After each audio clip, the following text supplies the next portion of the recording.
10년이라는 시간이 흘렀습니다. 그 긴 세월 동안 지연은 자신이 누구인지도 모른 채 경상북도의 한적한 요양원에서 살아왔죠. 매일 아침 눈을 뜰 때마다 느끼는 공허함과 알 수 없는 그리움이 가슴 깊숙한 곳을 파고들었습니다. 간병사들은 그녀를 김미영이라고 불렀어요. 사고 당시 신분을 확인할 수 있는 것이 아무것도 없었기 때문에 임시로 붙여진 이름이었죠. 미영 씨, 오늘도 좋은 하루 되세요. 젊은 간병사가 인사를 건네며 지나갔습니다. 지연은 고개를 끄덕이며 미소를 지었지만 마음 한편으로는 여전히 무언가 잘못되었다는 느낌을 지울 수 없었어요. 거울을 볼 때마다 낯선 사람을 마주하는 것 같았거든요. 최근 들어 단편적인 기억들이 떠오르기 시작했습니다. 따뜻한 남자의 목소리, 아이의 웃음소리, 그리고 여보라고 부르는 누군가의 음성이 꿈속에서 자꾸 들려왔어요. 특히 비 오는 날이면 더욱 선명해지는 기억의 조각들이 있었죠. 한 남자가 우산을 씌워주며 조심해, 지연아라고 말하는 장면이었습니다. 지연이라는 이름을 들었을 때 가슴이 두근거렸어요. 마치 오랫동안 잃어버린 보물을 찾은 것 같은 느낌이었죠. 요양원 담당 의사에게 이야기했지만 기억이 조금씩 돌아오는 것은 좋은 징조라며 무리하지 말라는 조언만 들을 수 있었습니다. 어느 날 밤 지연은 더 이상 참을 수 없었어요. 마음 깊은 곳에서 누군가가 자신을 기다리고 있다는 확신이 들었거든요. 아마도 남편과 아이가 있었을 거라는 생각이 점점 강해졌습니다.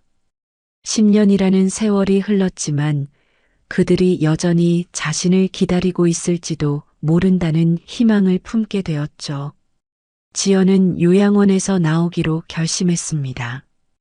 담당 의사는 걱정스러운 표정으로 만류했지만 지연의 의지는 확고했어요. 제 가족을 찾아야 해요. 더 이상 여기서 기다릴 수는 없습니다. 그녀의 목소리에는 10년 만에 처음으로 확신이 담겨 있었죠. 기억의 조각들을 맞춰가며 서울행 버스표를 샀습니다. 지갑 속에는 요양원에서 받은 작은 용돈과 간병일을 도우며 모은 얼마 안 되는 돈이 전부였어요. 버스 안에서 지연은 떨리는 마음을 달래려 애썼죠. 창밖으로 스쳐 지나가는 풍경들이 낯설면서도 어딘가 익숙했습니다. 강남구 삼성동. 머릿속에서 맴도는 주소를 중얼거렸어요. 이상하게도 그 주소만큼은 또렷하게 기억났거든요. 아마도 그곳이 가족과 함께 살던 집일 거라고 생각했습니다. 버스가 서울에 도착했을 때는 이미 해가 저물어가고 있었죠. 택시를 타고 그 주소로 향했습니다. 기사 아저씨가 새로 지은 아파트 단지네요 라고 말했을 때 지연의 가슴이 쿵 내려앉았어요. 하지만 포기할 수는 없었죠. 혹시 이사를 했을 수도 있으니까요. 아파트 단지에 도착해서 관리사무소에 문의했습니다. 김민수 씨라고 10년 전쯤 여기 살았던 분 아시나요? 관리소장은 고개를 저었어요. 10년 전이면 이 아파트가 지어지기 전이에요. 예전에 뭐가 있었는지는. 절망감이 밀려왔지만 지연은 주변을 돌아다니며 사람들에게 물어봤습니다. 그러다 근처 편의점 사장님이 그 집 말이에요? 재개발되기 전에 있던 연립주택 말씀하시는 건가요? 라고 대답했을 때 희망이 다시 살아났어요. 그분들 지금은 한강로 쪽 아파트로 이사 갔어요. 정확한 주소는 모르지만 밤이 깊어갔지만 지연은 포기하지 않았습니다. 한강로 일대의 부동산을 찾아다니며 김민수라는 이름을 수소문했죠. 마침내 한 부동산 사장이 그분 알아요.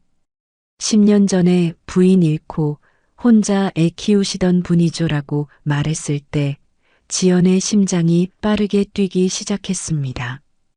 지연은 떨리는 손으로 부동산 사장이 알려준 주소를 적었습니다. 한강로 312번지 현대아파트 102동 503호. 그 순간 온몸에 전율이 흘렀어요. 마침내 가족을 만날 수 있다는 기대감과 동시에 알 수 없는 불안감이 교차했죠. 새벽이 되어서야 그 아파트 앞에 도착했습니다. 지연은 입구에서 한참을 망설였어요. 10년이라는 세월이 흐른 동안 많은 것들이 바뀌었을 텐데 과연 자신을 알아볼까요? 아이는 얼마나 컸을까요? 민수는 어떤 모습일까요? 수많은 생각들이 머릿속을 어지럽혔습니다. 용기를 내어 엘리베이터를 탔어요. 5층으로 올라가는 동안 심장이 터질 것 같았죠. 503호 앞에 서자 안에서 들려오는 소리에 귀를 기울였습니다. 텔레비전 소리와 함께 누군가의 웃음소리가 들렸어요. 따뜻하고 평화로운 가정의 모습이 그려졌죠. 배를 누르려다가 손을 멈췄습니다. 갑자기 무서워졌거든요.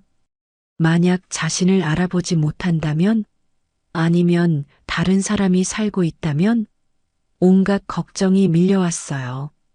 결국 계단으로 내려가서 아파트 앞 벤치에 앉아 기다리기로 했습니다. 아침이 되자 사람들이 하나둘 나타나기 시작했어요. 출근하는 사람들, 학교 가는 아이들의 모습이 평범한 일상을 보여줬죠. 지연은 혹시 민수나 아들을 만날 수 있을까 하는 마음으로 계속 지켜봤습니다. 오전 9시쯤 503호에서 한 남자가 나왔어요. 뒷모습이었지만 어딘가 익숙했습니다. 키와 체격, 걸음걸이까지도 기억 속에 그 사람과 닮아 있었어요. 민수야? 마음속으로 그 이름을 불렀지만 차마 소리 내어 부르지는 못했죠. 그런데 그 순간 충격적인 장면을 목격했습니다. 그 남자 뒤로 한 여자가 따라 나오더니 자연스럽게 그의 팔짱을 끼는 거예요. 젊고 예쁜 여자였습니다. 둘은 다정하게 대화를 나누며 함께 걸어갔어요. 지연의 세상이 순식간에 무너져 내리는 것 같았습니다.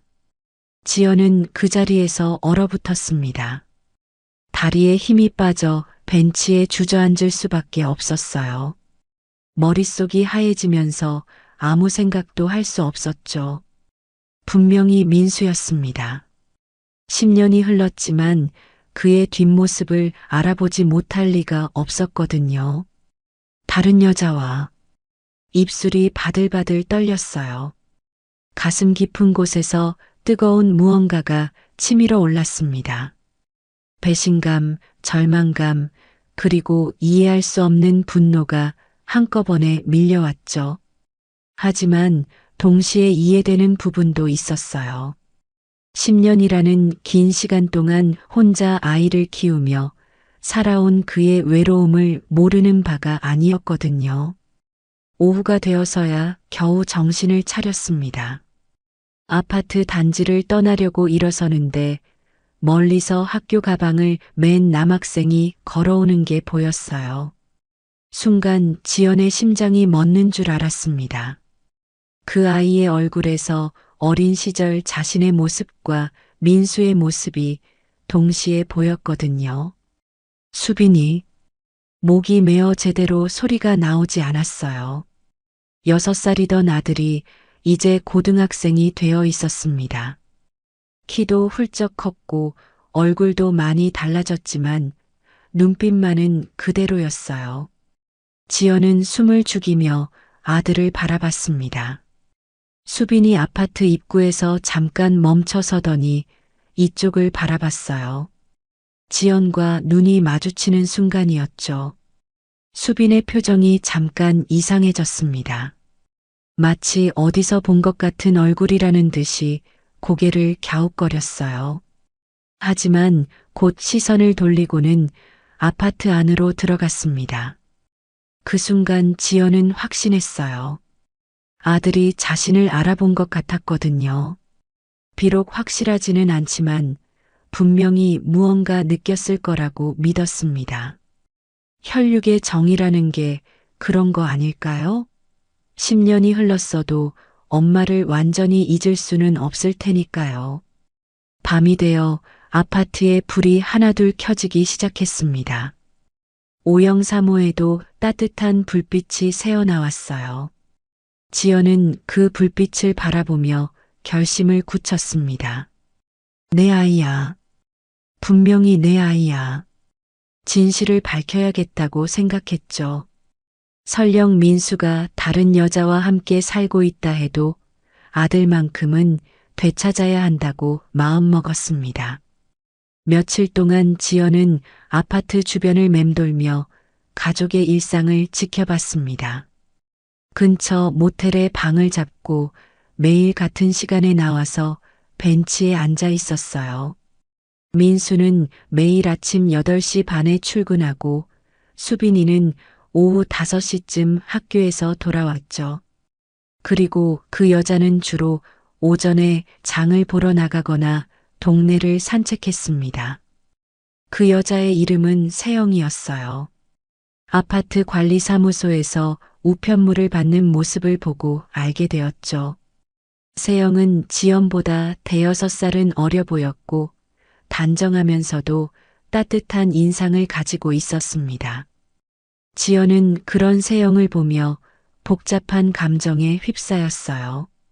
미워해야 할 텐데 왜인지 미워지지 않았거든요. 가장 충격적인 것은 수빈이가 세영을 엄마라고 부르는 모습이었습니다. 학교에서 돌아온 수빈이가 엄마 다녀왔어요 라고 인사하는 소리가 지연의 가슴을 찢어놓았어요. 16살 아들이 다른 여자를 엄마라고 부르고 있다니. 지연은 그 순간 세상이 무너지는 느낌이었습니다.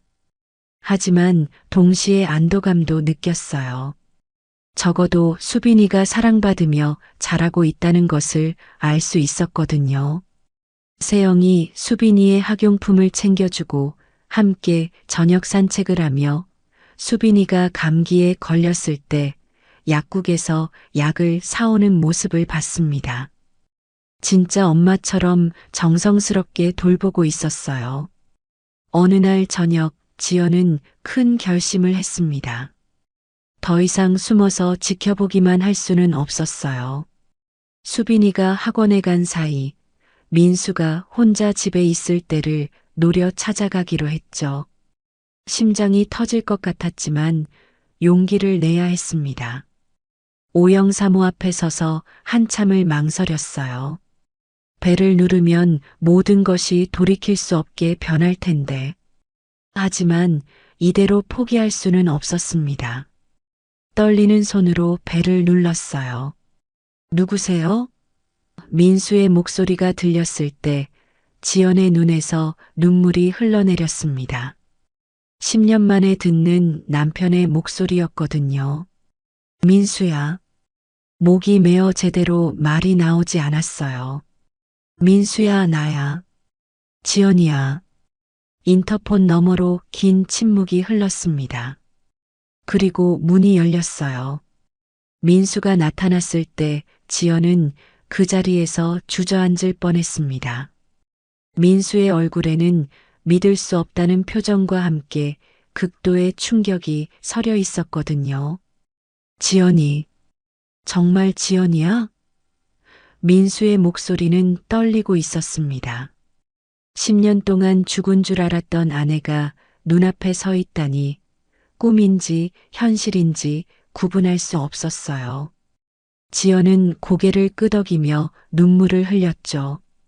미안해, 민수야. 늦어서 정말 미안해. 민수는 한참 동안 지연을 바라보더니 조심스럽게 다가왔습니다. 손을 뻗어 지연의 뺨을 어루만졌어요. 진짜야. 정말 지연이구나. 그의 눈에서도 눈물이 흘러내렸습니다. 하지만 곧 현실을 깨달은 듯 주변을 둘러봤어요. 집 안으로 들어와. 이웃들이 볼까봐. 거실에 앉은 지연을 민수는 계속 신기한 듯 바라봤습니다. 어떻게 살아있는 거야? 경찰에서는 사고사라고 했는데 시신도 못 찾았잖아. 지연은 천천히 지난 10년간의 이야기를 들려줬어요. 기억을 잃고 요양원에서 지낸 일, 최근에야 기억이 돌아온 일, 그리고 가족을 찾아 여기까지 온 과정을 말이죠.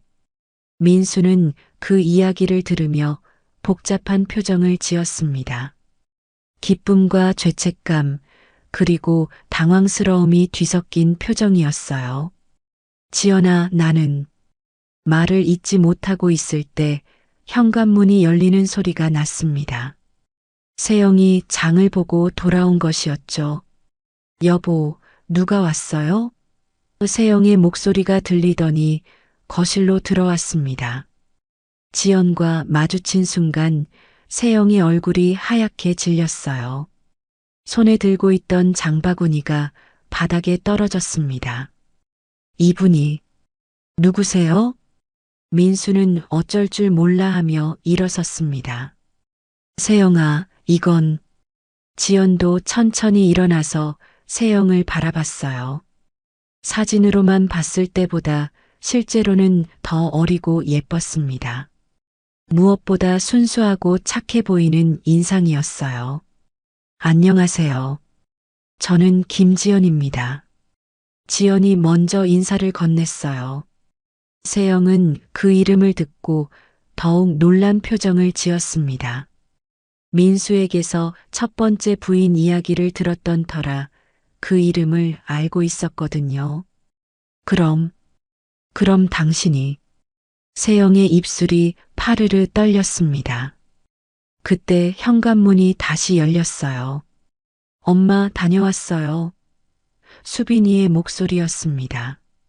학원을 마치고 돌아온 것이죠. 거실로 들어온 수빈이는 낯선 여자가 있는 것을 보고 잠깐 멈춰 섰습니다. 누구세요?